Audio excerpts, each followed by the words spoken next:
For 400 years, servicemen and women have fought to carve out and defend freedom and the civilization we know as America. This series, On a Moment in Time, is devoted to the memory of those warriors whose sacrifice represents, in the words of Lincoln at Gettysburg, the last full measure.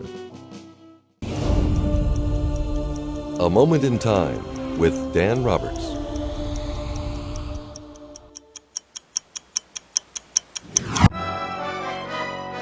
Of all the controversies of the Vietnam War, none has generated as much heat as that surrounding the Gulf of Tonkin incident of August 1964. It represented the tipping point of U.S. involvement in Southeast Asia. From that seemingly innocuous dust-up flowed a vast increase in American engagement, ultimately American withdrawal, and most would say American defeat. In 1945, Vietnamese nationalist leader and passionate communist Ho Chi Minh saw great possibilities for a unified, independent Vietnam. Japan had been defeated, the French collaborators were in disgrace, and he thought he had a new champion in the United States.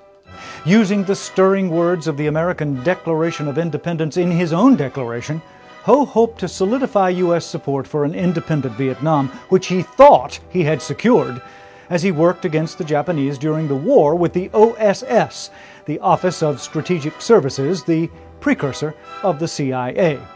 Ho's optimism was proven wrong. Within months, it was clear that the Europeanists in the State Department had prevailed, and the U.S. would back France's return to Vietnam.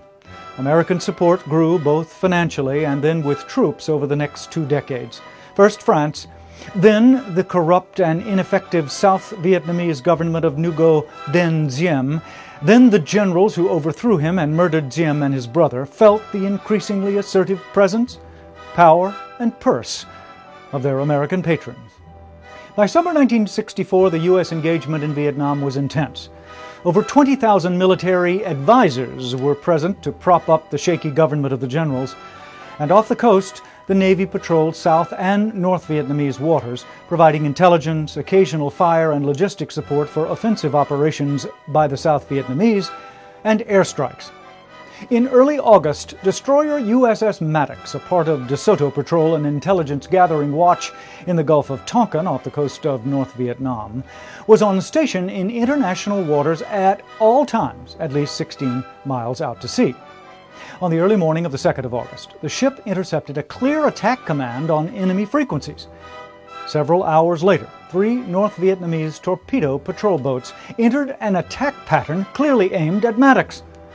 The U.S. vessel and fighter bombers engaged the 3 attackers and destroyed one and severely crippled the other 2. The Maddox then narrowly escaped 3 torpedoes launched before the boats were incapacitated.